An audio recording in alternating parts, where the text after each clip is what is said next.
प्रदेशाचे अध्यक्ष प्रदीपदादा गारटकर, भाजपचे जिल्ह्याचे अध्यक्ष वाशीदार काळे, शिवसेनेचे तालुक्याचे अध्यक्ष रामभाऊ जामदार, आरपीआयचे बाळासाहेब चरवडे, महाराष्ट्र रिपब्लिकन पक्षाचे प्रमुख संजय भैया सोनवणे, आपले उमेदवार दत्ताभाऊ भरणे, विधिमंडळातील माझे सहकारी अमोल मिटकरी, शशिकांत तरंगे, वैशाली नागोडे, शरद सुरेश गुले, योगेश जगताप, श्रीमंत ढोले, हनुमंतराव कोकाटे, प्रशांत पाटील, पायल देवकर, महेश शिंदे, साधना केकान, दीपक जाधव, मारुती वणवे. वेळ बराच झालेला आहे याची मला जाणीव आहे, कारण 2:40ला त्याला फॉर्म भरायचा आहे आणि आता वाजले 2. त्याच्यामुळे मला अर्धा तासच मिळालेला आहे. मी पहिल्यांदाच सगळ्या प्रदीप तुला सांगतो, इथनं पुढं माझी सभा असली तर मी इतरांची भाषणं ऐकणार नाही, माझ्या आधी सगळ्यांची उरका. मी आल्यावर एक भाषण ऐकेल आणि माईक हातामध्ये घेईल, तर मला महाराष्ट्रामध्ये सगळीकडे सभा घेता येतील. त्याला बोलू द्या, त्याला बोलू द्या, त्याला बोलू द्या, पहिलं बोलून घ्या ना, काय बोलायचं ते बोलून घ्या. मित्रांनो, सगळीकडेच महाराष्ट्राच्या विधानसभेच्या निवडणुकीची रणधुमाळी चाललेली आहे. अजून उद्या परवा सुट्टी आहे. 28ला मी पण फॉर्म भरतोय बारामतीत, 29ला काही जण फॉर्म भरतील आणि मग छाननी होईल 30 तारखेला आणि 1-2 दिवस माघारीचे दिवस राहतील आणि दिवाळी 1-2-3 तारखेला. खऱ्या अर्थाने प्रचाराला सुरुवात भाऊबीज झाल्यानंतर सुरू होईल, कारण दिवाळी शेवटी तुमचा माझा सगळ्या महाराष्ट्राचा भारताचा आनंदाचा दिवस, आनंदाचा सण. सगळेजण उत्साहाने त्याच्यामध्ये भावाचं ओवाळणी, भाऊ ओवाळणी टाकत असतो, बहीण ओवाळणी करत असते. पाडवा महत्वाचा असतो, 3.5 मुहूर्तापैकी एक दिवस, आणि आपला बाकीचा देखील वेगवेगळ्या प्रकारचे महत्वाचे लक्ष्मीपूजन असतं. ह्या सगळ्या गोष्टी असतात. आज मला मामांनी आजवरून सांगितलं की दादा फॉर्म भरायला या. यावेळेस राज्य उद्याच्या 5 वर्षाच्या करता कोणाच्या हातामध्ये द्यायचं आहे हा निर्णय शाहू फुले आंबेडकरांच्या महाराष्ट्राला घ्यायचा आहे. आणि अजूनही काही जणांचे उमेदवारी जाहीर करणं बाकी आहे. शनिवार रविवार ते सगळं काम संपेल आणि संपूर्ण चित्र स्पष्ट होईल. किती उमेदवार राहतील, काय राहतील. लोकशाहीमध्ये प्रत्येकाला फॉर्म भरण्याचा अधिकार आहे, त्याच्याबद्दल मी आता काही बोलू इच्छित नाही. परंतु इथं येत असताना मला सहज 1984 सालापासून आठवण आली, कारण 84 साली खऱ्या अर्थाने मी एक तरुण कार्यकर्ता या नात्याने इंदापूर तालुक्यामध्ये आदरणीय पवारसाहेब उमेदवार होते आणि त्यांच्या विरोधामध्ये भाऊ उमेदवार होते, शंकरराव भाऊ पाटील, आणि ती निवडणूक झाली त्यावेळेस. आणि आता 2024 म्हणजे एवढा काळ, जवळपास आता 40 वर्ष झाली ना, 84 2024 हा काळ माझ्या डोळ्यासमोरनं गेलेला आहे. मी अनेक कार्यकर्त्यांना इथं ताकद देण्याचा प्रयत्न केला. अनेक जीवाभावाचे सहकारी आज माझ्या इथं हयात नाहीयेत, त्यावेळेस ते वडीलधारी होते. मग त्याच्यामध्ये गणपतराव पाटलांचा उल्लेख करता येईल, गोरखसाहेबांचा उल्लेख करता येईल, बोडकेदादांचा उल्लेख करता येईल, किती जणांचा उल्लेख करू, बाबासाहेब पाटलांचा उल्लेख करता येईल, खूप जण की त्यांनी त्या काळात जमाप्पा मोरेंचा उल्लेख करता येईल, बऱ्याच जणांचा उल्लेख करता येईल. पण मी त्या सगळ्यांना सुरुवातीलाच भावपूर्ण श्रद्धांजली अर्पण करतो. आणि नवी, जुने आणि मधल्या फळीतले सगळ्यांना बरोबर घेऊन आपल्याला उद्याच्या काळामध्ये महायुतीचं सरकार आणायचं.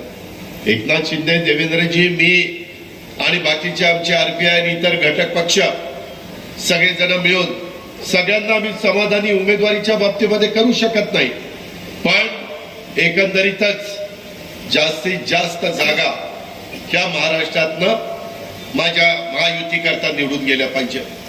पुणे जिल्ह्याने तर त्याच्यामध्ये महत्वाची भूमिका बजावावी, कारण आज दत्तामामा बोलत असताना काय त्याने सांगितलं, 6,000 कोटी रुपयाचा निधी 5 वर्षात, 2 वर्ष वाया गेली, 1 वर्ष सरकारमध्ये नव्हतो, 1 वर्ष करोना होता, 3 वर्षात 6,000 कोटी रुपयाचा निधी दिला. कशाला म्हणतात 6,000 कोटी? माझ्याकडे लिस्ट आहे की कशा पद्धतीनं निधी दिला प्रत्येक बाबतीमध्ये.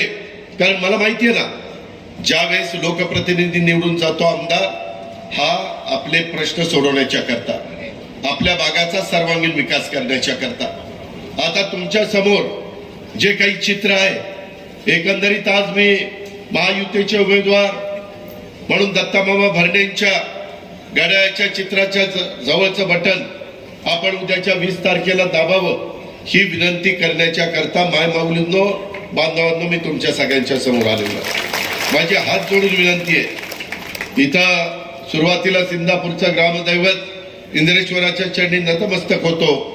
माझ्या इंदापूर तालुक्याचं दैवत असणाऱ्या नीरा नरसिंगपूर इथल्या लक्ष्मी नरसयाला देखील वंदन करतो आणि इंदापूरची जन्मभूमी असणाऱ्या कवयित्री शांता शेळके यांच्या साहित्य कार्याचं देखील मी त्या ठिकाणी स्मरण करतो, त्यांना अभिवादन करतो. एकंदरीतच आज आमचे महाराष्ट्र रिपब्लिकन पक्षाचे संस्थापक अध्यक्ष संजय भैया सोनवणे यांनी आमच्या बरोबर काम करण्याचा जो निर्णय घेतला त्याबद्दल आज 23-24 जिल्ह्यामध्ये त्यांचं काम आहे, त्यांचाही निश्चितपणे फायदा महायुतीचे राष्ट्रवादीचे उमेदवार विजयी करण्याच्या करता झाल्याशिवाय राहणार नाही, अशा प्रकारचा विश्वास देखील व्यक्त करतो. मित्रांनो, एकंदरीतच सभा, आरोप प्रत्यारोप निवडणुका आल्यानंतर ते होणार. एक उमेदवार 20 वर्ष तुमचं प्रतिनिधित्व करणार आहे, एक उमेदवार 10 वर्ष प्रतिनिधित्व करणार आहे, एक उमेदवार फॉर्म राहिला तर पाटी कोरी असणार आहे आणि इतर पण उमेदवार त्या ठिकाणी असतील, तो त्यांचा अधिकार आहे. आज तुम्ही पहा, दत्ताबाबाची 10 वर्ष आठवा, त्याच्यात आम्हाला 5 वर्ष सरकार नव्हतं.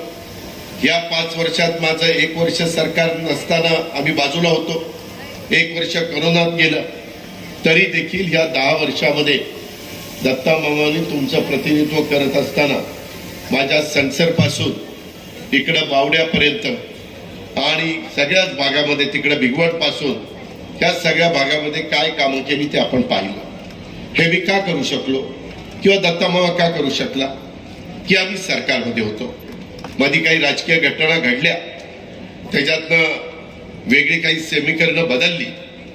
एकंदरीत ही समीकरण बदलत असताना केंद्रामध्ये तिसऱ्यांदा नरेंद्र मोदी साहेबांच्या नेतृत्वाखालचं सरकार एनडीएचं आलंय.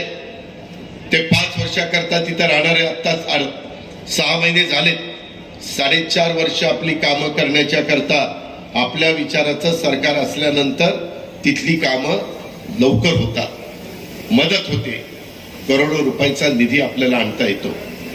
वेगवेगळ्या प्रकारे वंदे भारत ट्रेन, वेगवेगळ्या प्रकारे बंदरं, वेगवेगळ्या प्रकारचे एरोप्लेन, तुमचे विमानतळ ही आपल्याला करता येतात. मोठ्या प्रमाणावर निधी आपल्याला आणता येतो, मोठे मोठे कारखानदारी आणता येतात.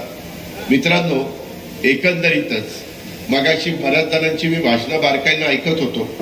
कुणी टीका करत होतं, कुणी काय करत होतं, कुणी मागे प्रश्न उपस्थित केले त्यांना उत्तर देत होतं. भाऊंचा काळ तुम्ही आठवा, भाऊंच्या बरोबर मी देखील काम केलेलं आहे. 89ला बारामतीतनं त्यांना उमेदवारी मिळाल्यानंतर मला साहेबांनी सांगितलं की अजित संभाजीराव काकडे इथे उमेदवार आहेत, भाऊ इंदापूरचे आहेत, मला इथे लीड पाहिजे, मी महाराष्ट्राचा मुख्यमंत्री आहे. मी साहेबांना सांगितलं काळजी करू नका. भाऊंना त्यावेळेस मी बारामती तालुक्यातनं स्वतः संभाजीराव काकडे तिथले उमेदवार असताना देखील 35,000चं लीड त्या ठिकाणी दिलेलं होतं. अशा पद्धतीनं आम्ही सगळ्यांनी मनापासून काम केलेलं होतं. 91ला तुम्ही पण मला 75 का 80,000चं लीड दिलं, ते पण मी कदापि विसरू शकत नाही. आणि त्याच्यातून माझी राजकीय कारकीर्द सुरू झाली. छत्रपती कारखाना, इतर संस्था. मित्रांनो, मी कामाचा माणूस आहे, तुम्हाला सगळ्यांना माहिती आहे, महाराष्ट्राला माहिती आहे. मी स्पष्ट बोलणारा कार्यकर्ता आहे. थोडस कधी काही लोकांना थोडं वाईट वाटतं, परंतु संस्था टिकल्या पाहिजेत, योग्य पद्धतीनं विकास झाला पाहिजे. आणि करत असताना जातीचा, पातीचा, नात्याचा, गोत्याचा विचार होता कामा नये. समाजातल्या 18 पगड जाती 12 बलुतेदारांना पण हा माणूस आमचाही विचार करतोय, हे सरकार आमचाही विचार करतंय, अशा प्रकारचा संदेश कृतीतनं त्या ठिकाणी गेला पाहिजे. आज तुम्ही पहा, अनेक जण बारामतीची तुलना करतात. आज बारामतीची तुलना करत असताना कितीतरी ठिकाणी महाराष्ट्रामध्ये जात असताना लोक माझ्या देखत सांगतात, आम्हाला निवडून द्या, पुढच्या वेळेस आम्ही आमचा बारामती सारखा विकास करू. ठीक आहे, त्यांना ते योग्य वाटतं. आज राष्ट्रवादी काँग्रेस पक्षानं एक नेतृत्व दत्ता मामाच्या रूपाने पुढे आलं. त्याने सांगितलं त्याचे कसे टप्पे टप्पे पुढे गेले आणि तो इथपर्यंत त्या ठिकाणी पोहोचलेला. एक लोकप्रिय आमदार, त्याच्यामध्ये कुणाचंही सरकार असलं तरी जास्त कुठाच्या डोळ्यावर येऊन द्यायचं नाही, आपलं आपलं गुपचूप जाऊन काम करायचं, कारण मतदारांचं काम झालं पाहिजे. म्हणूनच मगाशी स्वर्गीय गिरीश बापट साहेबांचा उल्लेख केला, आमच्या देवेंद्रजींचा उल्लेख केला. त्याही काळामध्ये त्यांनी प्रयत्न केला, सोडला नाही. जिद्द चिकाटी ही त्याने त्या ठिकाणी सोडली नाही आणि त्याच्यातून या तालुक्याचा विकास करण्याचा प्रयत्न खऱ्या अर्थाने त्यांनी त्या बाबतीमध्ये केला. इंदापूरकरांच्या आशा असतील, आकांक्षा असतील, अपेक्षांची पूर्तता करण्याचा त्याचा नेहमीच प्रयत्नांची त्याने पराकाष्ठा केली. त्यांनी लोकांना न्याय मिळवून देण्याच्यासाठी कर्तव्य भावनेतनं सामाजिक बांधिलकी जपून केलेली धडपड, तो आणि त्याचे असंख्य कार्यकर्ते. माझ्या कार्यकर्त्यांनी असं लक्षात आणून देऊ नका की बाबा त्याला आम्ही नाही का त्यांच्या बरोबर काम करत, दादा आमचं नावच घेत नाही. तुम्हाला जिल्हा परिषद, नगरपालिका, तालुका पंचायतीची तिकीट दिली की तुमच्या सभेला आल्यावर तुमचं नाव घेतो. आता तो आमदारकीला उभा आहे, आता त्याचं नाव घेतो. त्याच्यामुळं एकंदरीतच त्याची धडपड ही इंदापूरची जनता कधी विसरू शकणार नाही.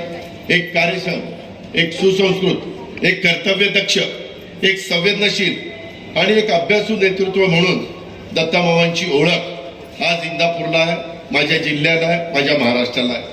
आपण सगळ्यांनी, मी नेहमी सांगतो, मी मगाशी संजय सोनवणेंना पण सांगत होतो की आम्ही महायुतीमध्ये काम करतोय, परंतु शिवशाहू फुले आंबेडकरांची विचारधारा, ह्याच विचारधारेने आम्ही पुढे चाललेलो आहे. त्याच्यात कुठेही तसुभर देखील आम्ही कमी पडलो नाही.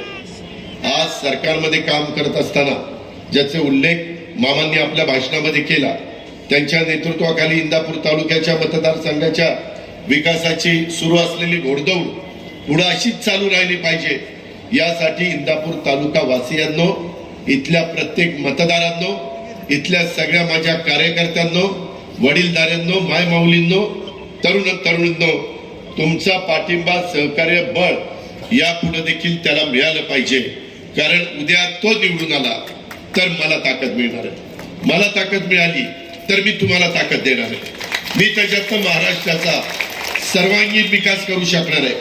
मी मोदी साहेबांच्याकडं, अमित शहांच्याकडं, शिवराज सिंग चौहान साहेबांच्याकडं, पियुष गोयल यांच्याकडं किंवा नितीन गडकरी यांच्याकडं, यांच्याकडे जाऊन मला माझ्या महाराष्ट्राकरता हे पाहिजे, आपल्याला हे करून पाहिजे. तुम्ही म्हणाल कसं, कांदा निर्यात बंदी होती, कांदा निर्यात बंदी उठवली की नाही? आज सरकार आपल्या विचाराचं होतं म्हणूनच उठली.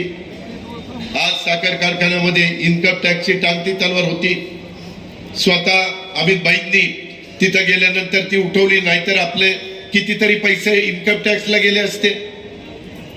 आज बँकेच्या संदर्भामध्ये अडचणी न येऊन देता 1 रुपयामध्ये पीक विमा देऊन पीक विम्याचे पैसे माझ्या शेतकऱ्यांना कसे मिळतील हा प्रयत्न आम्ही करतो की नाही? आज माझ्या दुधाचे भाव वाढावेत म्हणून परदेशामध्ये माझी दुधाची पावडर निर्यात होण्याच्या करता आज केंद्राची मदत लागते. आज इतर कुणी ती मदत करू शकत नाही. हे एकमेकावर अवलंबून आहे. इंदापूरकरांनो, त्याची जाणीव आपण ठेवा. शिक्षणाच्या संदर्भातल्या गोष्टी, किती गोष्टी मी तुम्हाला सांगू, ते जर चित्र बदलायचं असेल, आता आया बहिणी इतक्या बसल्या, इतके खोटारडी माणसं आहेत समोरची विरोधक. अरे 10वा अर्थसंकल्प सादर करत असताना मी त्याच्यामध्ये माझी लाडकी बहीण योजना आम्ही एकनाथरावांनी, देवेंद्रजींनी आणली. त्याच्यामध्ये 1,500 रुपये माझ्या मायमाऊलीला मिळाले पाहिजे. अहो, त्या मायमाऊलीला स्वतःच्या करता किंवा स्वतःच्या नातवंडाकरता किंवा काही घरातल्या कुणाकरता काही घ्यायचं म्हटलं तरी नवऱ्याकडे हात पसरावा लागतोय. हे जरा नातवंडाला काहीतरी आणायचे दे ना, 10-20 रुपये, 5-50 रुपये. आता तिचे पैसे तिच्या अकाउंटला जातात. ती ठरवणार की माझ्या करता काय केलं पाहिजे, म्हणजे तिच्या स्वतः करता. आज एवढ्या मायमाऊली मला भेटतात, इतके पत्र पाठवतात, इतके फोन येतात, मेसेज येतात की दादा आमचं चांगलं झालं. गरीबाला गरिबीची किंमत माहितीये, मोठ्यांना काय माहितीये? तोंडात सोन्याचा चमचा घेऊन जन्माला आलेल्यांना 1,500 रुपयाची किंमत काय करणार आहे? ती गरीब महिलेला कळती, कुरपणीला जाणाऱ्याला कळती, ती माझ्या धुणं भांडी करणाऱ्याला, माझ्या झाडू पोतना करणारी महिला आहे, माझी स्वयंपाक करणारी महिला आहे, तिला ती किंमत कळते. आणि कुशाल मला आता कोणतरी सांगत होतो, दादा इथं भाषण करतात, ती योजना बंद झाली. काय म्हणलं, ती योजनेला काय स्टे आलाय. इतक्या थापा मारतायत, ये बरं समोर कुठं स्टे आलाय दाखव मला. स्टे आले, स्टे आणणाऱ्याकडे पण बघतो, तुझ्याकडे पण बघतो. काय अरे भाषण करा ना, खरं सांगा ना. काय आमचं चुकलं असेल तर सांगा ना, अजित पवारचं हे चुकलं आणि त्याच्यामुळे लोकांचं नुकसान झालं. चुकलं असेल तर मान्य करीन, पण नसेल चुकलं तर कसं मान्य करीन. त्यामुळं त्याच्यामध्ये कुशाल सांगतात स्टे आला. अरे माय माऊलींना विचारा, नोव्हेंबरचे भाऊबीजेचे पैसे पण 3,000 रुपये पाठवले का नाही. टोटल 7.5 आले. पहिले 3,000 पाठवले जुलै ऑगस्टचे, ते आमच्या रक्षाबंधनाची ओवाळणी होती. नंतर सप्टेंबरला पाठवले, ते त्याच्यामध्ये माझ्या माय माऊलीला विश्वास वाटावा, नाही हे बोलतात तसं करतात, हा अजितदादाचा वाद आहे आणि त्या पद्धतीने पाठवले. त्याच्यानंतर आता भाऊबीज, मला वाटतं 3 तारखेला भाऊबीज आहे. आता आचारसंहिता लागणार होती. जर आचारसंहिता लागली असती तर माझ्या बहिणीला, मला एकनाथरावांना, देवेंद्रांना ओवाळणी देता आली नसती. म्हणून म्हणलं हे कधी लागणार आहे, इतक्या तारखेला. त्याच्या आधी चेक जाऊ द्या, पैसे लगेच अकाउंटला. 3,000 रुपये आता आले की नाही, आले. म्हणजे भाऊबीज पण दिली. माझ्या माय माऊलींनो, हे म्हणतात ही योजना बंद करायची. तुम्ही आम्हाला, दत्ता मामाला, मला, जे कोणी महायुतीचे उमेदवार ज्या ज्या भागात आहेत, काही ठिकाणी घड्याळ चिन्ह आहे, काही ठिकाणी धनुष्यबाण चिन्ह आहे, काही ठिकाणी कमळ चिन्ह आहे, ते ठिकाणी ते बटन दाबा. पुढं 5 वर्ष या योजना चालू करण्याची जबाबदारी माझी स्वतःची. असा शब्द एकनाथरावांनी दिलाय, देवेंद्रांनी दिलाय, मी पण दिलाय. आम्ही शब्दाचे पक्के आहोत. नुसतं एवढं नाही, माझ्या माय माऊलींच्या बरोबर माझ्या शेतकऱ्यांची लाईट बिल शून्य केलं की नाही, झिरोचं लाईट बिल आलं की नाही, मागचं देखील झिरो केलं. मागचं बऱ्याच जणांचं 5,000, 10,000, 15,000, 20,000 होत आहे. 3, 5, 7.5 झिरोचं बिल केलं. आता इथनं पुढं आम्ही तुम्हाला दिवसा लाईट देणार आहे. आताच दत्तामामा म्हणला दिवसा लाईट द्यायची. त्याकरता जनाई, शिरसाई, पुरंदर, लाकडी लिंबोडी ते पण घेतलेलं आहे. आम्ही सोलरचे पॅनल टाकतोय. जवळपास 9,500 मेगावॉट वीज ही सोलरवर तयार करतोय. सूर्यप्रकाश उजाडला, वीज चालू. आपला माझ्या शेतकऱ्याचा शेतीपंप बळीराजाचा चालू. दिवस मावळला, शेतीपंप बंद, घरी जायचं, बायका मुलांच्या मध्ये राहायचं, गप्पा मारायच्या, कसं शिक्षणाचं चाललंय, कसं काय चाललंय. आणि बिबट्याची भीती नाही, विंचुकाट्याची भीती नाही, सापाची भीती नाही. ह्या पद्धतीनं 6 महिन्यांनी तुम्हाला दिवसा वीज देणार आहे. काम जोरात चाललेलं आहे, जोरात काम चाललंय. तोपर्यंत लाकडी लिंबोडी होतीच पूर्ण, ती झाल्यावर पण लाईट बिल नाही, फक्त पाणीपट्टी, फक्त पाणीपट्टी. त्याच्यामुळे तुम्हालाही परवडणार आहे. जे आम्हाला करता पाठीमागे आलं नाही, नवीन टेक्नॉलॉजी आली, नवीन तंत्रज्ञान विकसित झालंय, त्याचा वापर आपण केला पाहिजे. त्याच रस्त्याने आम्ही पुढे चाललेलो आहे. मित्रांनो, एकंदरीतच काम करत असताना बऱ्याच गोष्टी तुम्ही पहा, आमच्या हातामध्ये ज्या संस्था आहेत, माझ्या हातात तुम्ही पुणे जिल्हा बँक दिली. आज बँक चांगली चालली की नाही. आज सुनील इथं बसलाय, चांदेरे व्हाईस चेअरमन. परवाच कुठं लखनौला मिळालं, लखनौला नंबर 1चं बक्षीस मिळालं बँकेला. ठीक आहे, त्यांचं सगळ्यांचं अभिनंदन. दिलेल्या संस्था या तळहाताच्या फोडाप्रमाणे जपायच्या असतात. बँक चांगली चालली, जिल्हा परिषद चांगली चालवली. आता सध्या त्या ओबीसीला आरक्षण मिळालं पाहिजे म्हणून सुप्रीम कोर्टात केस चालू आहे, ती लवकर लागावी. कारण कार्यकर्त्यांना पण जेडपी सदस्य, तालुका पंचायत सदस्य व्हायचं असतं. त्यांनाही वाटतं आम्ही लोकांना खासदार आमदार करायचं ना, आम्ही काय नुसत्या 17 उचलायच्या का, नाही उचलायच्या. तुम्हालाही मिळालं पाहिजे. त्या ठिकाणी तुम्हाला वेगवेगळी पदाच्या करता हे एकदा इलेक्शन होऊ द्या, त्याच्या मागच लागणार आहे. त्याही निवडणुका लवकर कशा लागतील त्या पाहणार आहे. मित्रांनो, एवढंच नाही, आपला पुणे जिल्हा दूध संघ पण चांगला चालवला. बारामती तालुका दूध संघ पण चांगला चालवला. संस्था चालवायला नेतृत्वामध्ये धमक आणि ताकद असावी लागते. ते येड्या गबाळायचं काम नाही. तुमचा दूध गंगा दूध संघाची काय अवस्था आहे?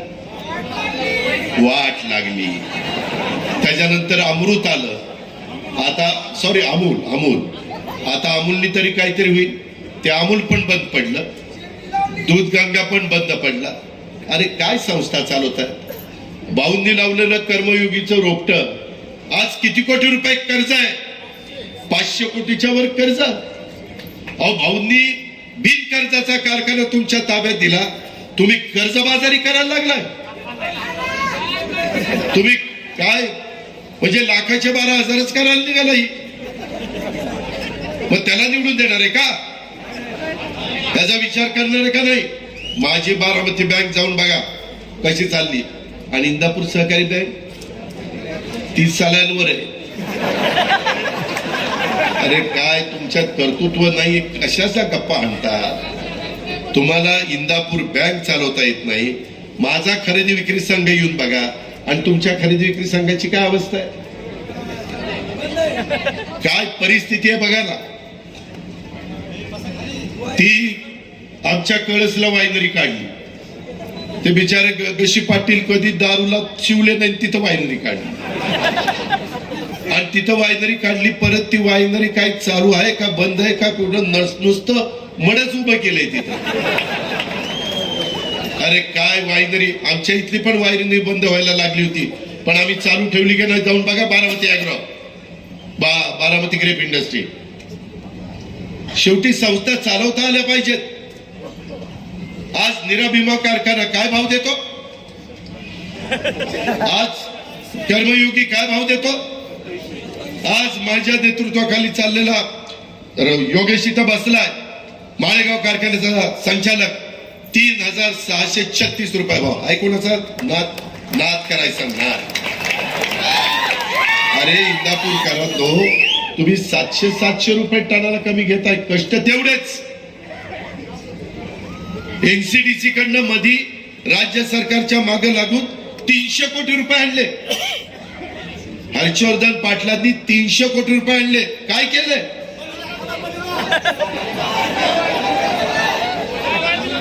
सगळं गोड गोड बोलून आमच्याकडनं, देवेंद्र फडणवीसांच्याकडनं, एकनाथरावांच्याकडनं, अमित शहाकडनं मंजूर करून घेतलं आणि सोयीचं आलं की गेला निघून.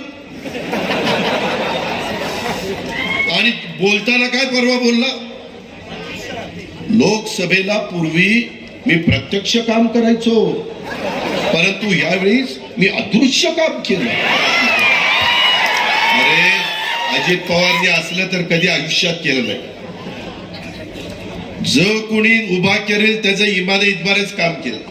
मॅच फिक्सिंग प्रकारच नाही, नाहीतर समोरच विरोध. चाल, ही जी काही पद्धत आहे ना, तुमच्यावर कसा विश्वास ठेवायचा? तुम्ही एकीकडे आम्हाला घरी खानदानाला दिलं, जेवायला घातलं, वाळलं आणि अदृश्य प्रचार केला.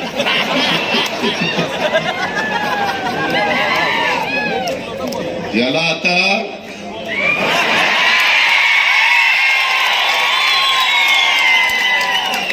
चांगला घोडा कसा असतो, घोडा याच्यामध्ये ही लोक कुणाचीच नाही. ही उगवत्या सूर्याला नमस्कार करणारी. मी तुम्हाला आता सांगतो, मगाशी कुणीतरी विषय काढला. देवेंद्र फडणवीस ते स्वतः आणि मी सागर बंगल्यावर बसलो. देवेंद्रांनी सांगितलं की आता तुम्ही सगळ्यांनी काम करा, आपल्याला मोदी साहेबांना तिसऱ्यांदा पंतप्रधान करायचंय, एक जागा महत्वाची. ते म्हणले आमदारकीचं का? ते म्हणले, मी म्हणलं आमदारकीच्या संदर्भामध्ये मी काही बोलत नाही. मग ते म्हणले देवेंद्र जे निर्णय घेतील तो मान्य. मी म्हणलं ठीक आहे, देवेंद्रजी घेतील तो निर्णय मान्य. मी हो म्हणलो, हर्षवर्धन पण हो म्हणला. आता निवडणुका जवळ आल्या, मध्ये 12 जागा भरायच्या होत्या, त्याच्यातल्या 7 जागा आता भरल्या, 5 जागा राहिल्या. मला स्वतः भाजपच्या काही प्रमुख लोकांनी सांगितलं आम्ही त्यांना तिच्यामध्ये घेणार आहोत, परंतु थांबायची तयारीच नाही. सारखं कुणीतरी नाही आपल्याला थांबून कसं चालेल, काय चालेल. ते त्यांच्या पक्षाने काय करावं, त्यांचा झालं. भाजप सोडून दिला, आणि आता त्या राष्ट्रवादीमध्ये पवार साहेबांच्या पक्षामध्ये येईल. सारखं दलबदलू कोण तुमच्यावर विश्वास ठेवणार आहे? एकदा तुम्ही गशी पाटलांच्या वेळेस उमेदवारी नाही मिळाली म्हणून अपक्ष उभा राहिला. त्यावेळेस सांगितलं की आम्ही सूतगिरणी काढणार आहोत. बावड्यामध्ये गेलं की यादी करा, लाखेवाडीला यादी करा, किती घ्यायची, जंक्शनला यादी करा, वालचंदनगरला यादी करा, बर्नेवाडी, अंतुर्न, माझं सणसर, सगळीकडे याद्या. आणि मुलांना नोकऱ्या नव्हत्या, लोकांनाही वाटलं आता सूतगिरणी. 95ला इंदापूरकरांना नीट आठवा झाली सूतगिरणी. किती वर्ष झाली? 15 जवळपास 25-40 वर्ष झाली, नाही 30 वर्ष झाली, ती 29 वर्ष झाली. 29 वर्ष झाली. तुम्ही किती फसवाफसवी कराल? आज ह्या पद्धतीनं तुम्ही करोडो रुपये माझ्या इंदापूर तालुक्यातल्या जनतेला कमी देता. छत्रपतीनं पण भाव 3000 दिला, पण एट ए टाइम एका वेळेस दिला, 2-3 टप्प्यामध्ये दिला नाही. कशाचे? सूतगिरणीचे. हा, तेव्हा आता सूतगिरणीचे पैसे दिले नाही, व्याजासकट वसूल करायला पाहिजे. हे जे प्रकार आहेत ना, विश्वासार्हता तुमची काय? आज तुम्ही 4-4 वेळेला निवडून जाता. तुम्ही त्या ठिकाणी निराभिमा कारखाना अडचणीत आणलाय. मी मगाशी सांगितलं त्या सगळ्या संस्था अडचणीत आणल्या. सूतगिरणी तर उभी केलीच नाही. शिक्षण संस्थेची पण चौकशी लागली. मला आता माझे एक सहकारी सांगत होते, दादा इंदापूर अर्बन कोऑपरेटिव्ह बँकेला 10 लाख रुपये आरबीआयने दंड केला गेल्या वर्षी. वाटतं दंड केला. का केला? काहीतरी चुकीचं होतं म्हणून केला. शिक्षण संस्थेची आता चौकशी लागली. अरे असं करून नाही राजकारण होत. लोकांची कामं करावी लागतात, विकास करावा लागतो. या 10 वर्षातला दत्ता मामा भरणेंच्या नेतृत्वाखाली झालेला इंदापूरचा विकास आणि हर्षवर्धन पाटलांनी त्याच्या आधी 20 वर्षाचं केलेलं काम, तुम्ही तर सत्तेमध्ये होता. सातत्याने तुम्ही मनोहर जोशी आणि त्या नारायण राणे मुंडे साहेबांच्या सरकारमध्ये होता. पुढे 99ला पण तुम्ही सरकारमध्ये आला, 2004ला आला, 2009ला आला. सतत सत्तेमध्ये असताना पण तुम्हाला पूर्ण जिल्हा मी बघत होतो, फक्त तुम्हाला इंदापूर तालुका बघायचा होता. त्याच्यामुळे कितीतरी विकास इथं व्हायला पाहिजे होता. मी माझा बारामती तालुका बघून जिल्हा बघत होतो की नव्हतो? मी माझ्या इंदापूर तालुक्यातल्या कार्यकर्त्यांना या ना त्या प्रकारे कुठे ना कुठे जिल्हा परिषदेचं अध्यक्षपद, सभापतीपद, महाराष्ट्र राज्य साखर कारखाना संघाचं चेअरमन पद, अशा वेगवेगळ्या सहकाराचं एक कुठलं तरी पद दिलं होतं. लोकलेखा काही का होईना पद देण्याचा प्रयत्न केला ना. त्याच्यामध्ये वेगवेगळ्या संस्था काढत असताना त्यांच्या अडचणी दूर करण्याचा प्रयत्न केला ना. आता मामांनी उल्लेख केला, बंद कॅनॉल बोगदा करतोय. त्या बोगदा झाल्यावर 3 TMC पाण्याची बचत होणार. माझं टेलला पार तरंगवाडीच्या तलावामध्ये पाणी मला टाकता येणार ना. या सगळ्या गोष्टी आपल्या आहेत ना, ह्याचा विचार करा ना. आज बाकीच्या संदर्भामध्ये ही सगळी कामं करत असताना माझी तुम्हाला सगळ्यांना सांगणं आहे, एकंदरीतच माझ्या इंदापूर तालुक्यामध्ये एवढा मोठा माझा उजनीचा त्याला धरण आहे. मला दत्ता मामाने सांगितलं, दादा 1 कोटी रुपये मत्स्य बिया करता तुम्ही त्या ठिकाणी मत्स्य बीज, गेल्या वर्षी 1 कोटी रुपये मागितले, दिले का नाही? गेल्या वर्षी 1 कोटी दिले, यंदा 2 कोटी मागितले. 2-2 कोटीची बीज तिथे टाकतोय की माझ्या मासेमारी करणाऱ्यांचा धंदा चालावा म्हणून. त्याचा आधी कुणी विचार केला? दत्तानी लक्षात आणून दिल्यानंतर लगेच मी निर्णय घेतला. त्याच्यामध्ये महामंडळाच्या खंडकरी भोगवटा वर्ग 2 जमिनी 1 मध्ये रूपांतर केलं की नाही? कधी कुणी केलं? का नाही केलं? पूर्वीच्या नेतृत्वाने का गप्पा बसले? त्याच्यामध्ये वेगवेगळ्या पद्धतीचे, आता तुम्हाला माहिती नाही, ते आर्यन पंप्स म्हणून प्रशांत सुतारचा कारखाना आहे इथं आपल्या एमआयडीसी. अत्याधुनिक अग्निशमन यंत्र जे परदेशामध्ये आता जात आहे, जगातल्या बहुतेक देशांमध्ये त्यांची यंत्र जात आहेत. अत्याधुनिक ड्रेनेज सक्षम व्हेकल ते तयार करतायत, छोट्या आकाराच्या अग्निशमक यंत्र तयार करतायत. लोकांच्या मध्ये कर्तृत्व आहे, त्यांना संधी दिली पाहिजे. उद्याच्या काळामध्ये आपली MIDC भरण्याच्या करता आणखीन काही कारखानदारांशी बोलून तिथं कारखाने कसे येतील आणि माझ्या इंदापूरच्या तरुण तरुणींना रोजगार त्याच्यातनं कसा निर्माण होईल हा प्रयत्न आम्ही त्या ठिकाणी करतो. दुधाला दर कमी होते, सगळे म्हणायचे दादा 28 रुपयाला काही परवडत नाही. ऑक्टोबरच्या आत सप्टेंबर 30 पर्यंत 5 रुपये वाढवून दिले सरकारच्या तिजोरीतनं आणि ऑक्टोबरला पुन्हा 7 रुपये, म्हणजे आता 28 आणि 7 35 रुपये माझ्या शेतकऱ्याला मिळतात की नाही. आज एवढं दूध आपल्या इंदापूर मधनं जातं की नाही, हा फायदा शेवटी झाला ना. हे त्यांनी का नाही केलं, त्यांनी बंद पाडल्या. अरे आता ते कर्मयोगी लवकर नाही दिला ताब्यात तर वाटोळच आहे बघा त्याचं म्हणजे कर्मयोगी कारखान्याचं. त्याच्या तिथं पण आता आपल्याला लक्ष घालावं लागेल. त्याच्यामध्ये इंदापूर शहरात वीरश्री मालोजी राजे भोसले ऐतिहासिक गडीचं संवर्धन आणि हजरत शानशावली बागबा दर्गा विकास आराखडा कधी कुणाच्या मनात आलं का नाही. 20 वर्ष यांच्या मनात आलं. ह्याच्या मनात आल्यानंतर माझ्या मागे लागून 38 कोटी रुपये मंजूर करून घेतले ना दत्ता मामांनी. दिलेले पैसे आज पर्यटन पण वाढलं पाहिजे ना. त्याच्यामध्ये मला आठवतंय प्रदीप गारटकर त्याचं एक ऑपरेशन का काय झालंय, त्याला खुर्चीवर बसव. आम्ही त्याला खुर्चीवर बसवत नाही, परंतु आता तब्येतीनेच सांगितलं तू खुर्चीवरच बस, ते खाली बसता येत नाही. त्याच्यामध्ये त्याला विचारा, तो मला म्हणला की दादा तुम्ही फक्त बारामतीचा कसा विचार करता, आम्ही पण इंदापूरची जनता मनापासून तुम्हाला साथ देतो, आमची पण मुलं मुली शिकावी. त्याने इथली कुठली तरी जागा द्यायचं. किती एकर जागा होती, किती एकर जागा होती इथली द्यायला विपीला ती नाही, तुम्ही देणार 30 का 35 एकर. तिथं विरोध केला. मी माझे 65 एकर जागा विकत घेतली. तिथं शिक्षण संस्था काढली की नाही, आज मुलं मुली शिकतायत की नाही, इंग्लिश मीडियम आहे की नाही, कॉलेज आहे की नाही, आपलं पॉलिटेक्निक आहे की नाही, हॉस्टेल आहे की नाही. केलं पाहिजे. उलट बरं झालं त्यांनी विरोध केला त्यावेळेस, ते झालं तरी तिथं. आणि ती पण जागा आपल्याला शिल्लक राहिली आपल्या शहराच्या विकासाच्या करता.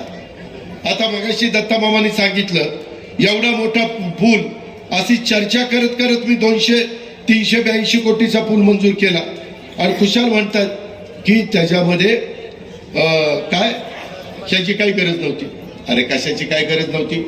लोकांचं जेवढं दळणवळणाचं साधन, माझी इंदापूरची बाजारपेठ त्याच्यात तर वाढणार. मला संजय मामा म्हणला दादा करमाळ्याची लोक आता जास्त इंदापूरला जातील. फायदा शेवटी इंदापूरचा आहे ना. आता बॅकवॉटरवर पण मी एवढा मोठा एक प्रकल्प मंजूर करतोय. सोलापूरच्या कलेक्टरची चर्चा मी केलेली आहे आणि त्याच्यामध्ये पर्यटन, इथं वेगवेगळ्या प्रकारचे पक्षी पाहायला लोक येतात, फ्लेमिंगो, त्या सगळ्याच्या मध्ये खूप सुंदर माझा प्लॅन आहे. तुम्ही उद्याच्या निवडणुकीमध्ये तिसऱ्यांदा दत्ता मामाला निवडून द्या. तिथं एवढं पर्यटनाचं सगळे चित्रच बदलून टाकतो. मी शब्दाचा पक्का आहे, मी मंजूर केलेला आहे. फक्त आता पुढं त्याच्या संदर्भातलं टेंडर काढायचं. आपण खूप काही, आता मला 7 टर्मचा अनुभव आहे ना. मी बरेच उन्हाळे पावसाळे पाहिलेले आहेत. त्याच्यावर तुम्ही काही काळजी करू नका. त्याच्या संदर्भात माझ्या वेगवेगळ्या ठिकाणी नदीचे बॅरेजेस, नदी आता सध्या मी केटीवेरच्या बद्दल मामांनी मी मंजुरी केलेली आहे, परंतु काही केटीवेरचं रूपांतर मला बॅरेजेस मध्ये, जसं माझा उद्दटचा बॅरेज आहे आणि खाली एक माझ्या सांगवीच्या पलीकडे एक बॅरेज आहे सोमनथळीचा, त्या पद्धतीनं वेगवेगळ्या ठिकाणी आपल्याला बॅरेजेस टाकायचे. का तर त्याच्यातून मला पाण्याचा प्रश्न सोडवायचा. मगाशी त्याने सांगितलं त्याही संदर्भामध्ये तुम्ही काळजी करू नका. आता काही गोष्टी मी उघड करत नाही, परंतु मामांनी जी इच्छा प्रदर्शित केलेली आहे, कुठून पाणी आणायचं, कशा पद्धतीने आणायचं, ती जबाबदारी माझी. त्याबद्दल तुम्ही काळजी करू नका. माझं देवेंद्रचं बोलणं झालेलं आहे. माझं त्याच्यामध्ये आमचा राहुल कुल पण त्या मीटिंगला होता. त्याच्यावर ते पण मी काम तुमचं त्या बाबतीमध्ये करून देतो. त्याच्यामध्ये तालुक्यातल्या दगडवाडी येथील नंदिकेश्वर देवस्थान, बाणगाव येथील म्हसोबा देवस्थान, रुईचं बाबीर देवस्थान, या सगळ्याला आपण निधी देण्याचं काम केलं. बऱ्याचदा मागच्या वेळेस माझ्या अल्पसंख्याक समाजाने आम्हाला साथ दिली नाही. मला त्यांना आवर्जून सांगायचं, बाबांनो, या काळामध्ये महायुतीच्या सरकारच्या माध्यमातून मी माझ्या मागास अल्पसंख्याक समाजाला खूप काही देण्याचा प्रयत्न त्या ठिकाणी केलेला आहे. अरे ती तर खूप आहेत. आता 2:40 होत आले. पहिल्यांदाच भाषण जास्त केली, मला बोलायला वेळच नाही दिला. काय करतोस आता? त्याच्यामध्ये या सगळ्या गोष्टी करत असताना माझं तो आता कुणाला दिलं मी, अल्पसंख्याक कुणाला वाचायला दिलं होतं.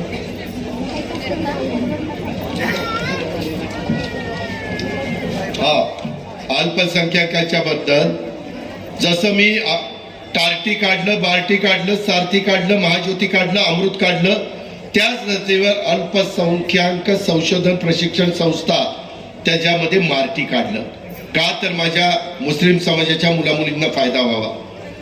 छत्रपती संभाजीनगर मध्ये अल्पसंख्याक आयुक्तालय आणि जिल्हा स्तरावर अल्पसंख्याक कक्ष त्या ठिकाणी स्थापन केलं. मौलाना आझाद अल्पसंख्याक आर्थिक विकास महामंडळाला शासनाकडनं देण्यात येणारी हमीची मर्यादा 30 कोटीवरून 30 कोटी 500 कोटी रुपयापर्यंत वाढवली आणि महामंडळाचं भाग भांडवल 1000 कोटी रुपये केलं. शैक्षणिक कर्जाची मर्यादा त्या पण माझ्या मुलामुलींच्या करता 5 लाखावरून 20 लाखापर्यंत नेली. परदेशामध्ये माझ्या अल्पसंख्याक मुलामुलींना जायचं असेल, इतरांच्या करता व्यवस्था केलीच, परंतु त्यांच्या करता ती शिष्यवृत्ती वाढून त्यांना त्याच्यामध्ये मोठ्या प्रमाणावर वाढ केली. कारण ती मुलं मुली पण शिकली पाहिजेत. आता परदेशात शिक्षणाची संधी मिळावी, गुणवत्तेला वाव मिळावा म्हणून अल्पसंख्याक समुदायातील 75 विद्यार्थ्यांना प्रतिवर्षी 40 लाख रुपये प्रत्येकी शिष्यवृत्ती देण्याचा निर्णय आम्ही त्या ठिकाणी घेतला. 15 जिल्ह्यामध्ये अल्पसंख्याक समाजातील महिलांचे नवीन 2800 बचत गट स्थापन करण्याच्या करता आम्ही जाचकाठी होत्या. महिला यायच्या, दादा या अटी बंद करा, त्या अटी मी बंद करून टाकल्या. डॉक्टर झाकीर हुसेन मदरसा आधुनिकीकरण योजनेत प्रतिवर्षी 2 लाख रुपये देता येत होते, ते आता प्रतिवर्षी 10 लाख केलेले आहेत. मदरशांना शिक्षणामध्ये 6000 रुपये मिळत होते, त्यांना 16000 रुपये महिना पगार केला आणि काहींना 8000 रुपये मिळत होते, त्यांना आता 18000 रुपये त्या ठिकाणी मंजूर केले. अशा पद्धतीनं बऱ्याचशा ठिकाणी मदरशांना सोलर प्रणालीद्वारे वीज पुरवठा करण्याचा निर्णय त्या ठिकाणी घेतला. आणि मगाशी मामा जे म्हणत होता अल्पसंख्याक समाजाला मी निधी देतो, प्रथम अर्थसंकल्पामध्ये 700 कोटी रुपयाची तरतूद केली आणि आता 300 कोटीची 1000 कोटीची तरतूद केली. काँग्रेसवाले देखील देत नव्हते. माझ्या मुस्लिम बांधवांनो, माय माऊलींनो लक्षात घ्या, माझ्या लाडकी बहीण योजनेचा फायदा माझ्या मुस्लिम समाजातल्या पण महिलांना झालाय की नाही? सगळ्या समाजाला झाला. मी भेदभाव केला नाही. ह्या पद्धतीने तुमचं सरकार आहे, ते सरकार आपल्याला परत आणायचंय. ह्या बाकीच्यांच्या भूलतापांना बळी पडू नका. आज आम्ही अतिशय चांगल्या पद्धतीनं उद्याच्या काळामध्ये महाराष्ट्राचा सर्वांगीण विकास करणार आहे. हे खोटं बोलतात की महाराष्ट्रातले उद्योग गुजरातमध्ये गेले, अजिबात गेले नाही. मी सिद्ध करून देतो. आज देखील तुमचा माझा महाराष्ट्र देशात पहिल्या क्रमांकावर एफडीए मध्ये गुंतवणुकीमध्ये आहे. मग कसा पहिला क्रमांक आहे? काही बोलायचं, खोटं बोलायचं, रेटून बोलायचं. मागा असंच म्हणणे संविधान बदलणार. अरे कोण संविधान बदलतंय? उलट प्रत्येक ठिकाणी आता संविधान भवन बांधतोय, संविधानाचा आदर करतोय, सगळ्या दुनियाला सांगतोय जोपर्यंत चंद्र आणि सूर्य आहे तोपर्यंत कुणी मायेचा लाल डॉक्टर बाबासाहेब आंबेडकरांचं संविधान बदलू शकत नाही. आणि तुम्ही आमच्याबद्दल खोटं सांगताय, नरेटिव्ह सेट करताय. माझ्या माय माऊली मोठ्या प्रमाणावर आमच्या पाठीशी उभ्या राहिल्या, तर त्यांना सांगताय तुमची लाडकी बहीण योजना बंद केली. स्टे आला, कुठला स्टे आला? दाखव स्टे आला ना, दाखव स्टे. उदे हे दूध का दूध, पाणी का पाणी. हे जे काही प्रकार चाललेले आहेत हे प्रकार बंद झाले पाहिजे. माझी आपल्याला सगळ्यांना विनंती आहे की नाही, हायकोर्टाचं आता बघा, हे हायकोर्टाचं खंडपीठ आपण नाही पुण्याचं त्याच्यामध्ये बारामतीला सेशन कोर्टात तुम्ही सगळे वकिलांनी बाकीचे जायचा. मी बारामतीच्या सेशन कोर्टामध्ये तुम्ही येत असताना ते बंद करून इथं मंजुरी देऊन इथलं काम सुरू केलं. मी असा हे केलं नाही की कशाला, इथंही लोकांची सोय झाली पाहिजे, इथल्याही वकिलांची सोय झाली पाहिजे. शेवटी स्वतःपुरतं बघून चालत नाही. आज आपल्याला राज्याला पुढे न्यायचं आहे, त्यावेळेस इंदापूर तालुका देखील सर्व बाबतीत अग्रेसर राहायला पाहिजे, ही आमच्या सारख्याची भूमिका आहे. आणि कदाचित माझ्यावर टीका करतील की अजित पवारांनी सोमेश्वरचा उल्लेख केला, 3571 रुपये भावाचा, 3636 माळेगावचा. छत्रपतीचा भाव कमी आहे त्याच्याकरता मी बारकाईनं लक्ष घातलेलं आहे. आता 3000 रुपये दिला. काही अडचणी मधल्या काळामध्ये आल्या, त्या अडचणीतनं बाहेर काढण्याचं काम माझं चाललेलं आहे. मी मागे असा सोमेश्वर कारखाना अडचणीत आला होता, मी बाहेर काढला आणि आज राज्यामध्ये पहिल्या 5 क्रमांकावर आणून ठेवलाय. मला थोडासा वेळ द्या, मी छत्रपती सहकारी साखर कारखाना पण पहिल्या 10 मध्ये आणून दाखवलं नाही तर म्हणेल ते ऐकेल. पण आज मी कमी पडलो, मी कबूल करतो. ज्याच्यात मी कमी पडलो ती कबूलच आहे मला, पण मी दुरुस्त करणार आहे. ती दमखंड ताकद माझ्यात आहे.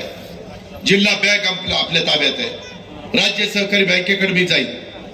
अजून केंद्र सरकारकडे अमित शाह साहेबांच्याकडे जावं लागलं तर मी जाईल. मी काल होतो ना दिवसभर त्यांच्याकडे. अमित शहाकडे मी गेल्यावर काम होईल का, ही बाबा गेल्यावर काम होईल? अमित शाह साहेब त्याला दारात तरी उभं करतील का? हे जायचंच दारच करणार नाही. अमित शहानी पण त्याला मनापासून साथ दिली, पण असं नाही ना, असा दागा फटका करता का म्हणे. हे लोकांनी ओळखलं पाहिजे. आणि माझी तुम्हाला विनंती आहे, दत्तानी माफी मागितली. काम करताना मी पण 5 वर्षात बारामतीमध्ये कुठं काही कमी पडलो असेल, चुकलो असेल. शेवटी माणूस आहे, जो काम करतो तो चुकतो, जो कामच करत नाही तो बिनचुकच असतो. सारा कामच करत नाही कसा चुकत. त्यामुळं त्या काही भांड्याला भांड लागतं. कुठंतरी काहीतरी झालं असेल तर ते गोष्ट मनामध्ये ठेवू नका. तुम्ही माझ्याकडे बघा, महायुती सरकारकडे बघा, आपल्या भाजप शिवसेनेच्या सगळ्या कार्यकर्त्यांना, संजय सोनवणे, RPI सगळे कार्यकर्त्यांना बरोबर घ्या, सगळ्यांना संधी द्या. इथं आता आलो तर आपल्या मित्र पक्षालाच बसायला जागा नाही. ही आपली सगळी जागा अडवतात. अरे आपली परंपरा काय आहे, मराठी संस्कृती काय आहे. आपण आल्यानंतर आपल्या पाहुण्या रावळ्यांना जागा देतो. पुढच्या वेळेस त्याच्यात हनुमान दुरुस्ती झाली पाहिजे, कुठे गेला, दुरुस्ती झाली पाहिजे. आणि मी आल्यावर भाषण नको करू, माझ्या आधी काय बोलायचं ती बोल. होय तुझ्याशी बोलणार आहे, जाताना गाडीत बसताना तुला मिठी मारायला बसणार आहे, थांब जरा. या पद्धतीनं मित्रांनो आपली कामं चाललेली आहेत. मला वेळ कमी आता जायला पाहिजे, कारण त्याचा 3-4 फॉर्म भरायचा आहे. परंतु राहिलेलं मी शेवटच्या सभेत सांगेन, पण काही करा, खोट्या नाट्या प्रचाराला बळी पडू नका.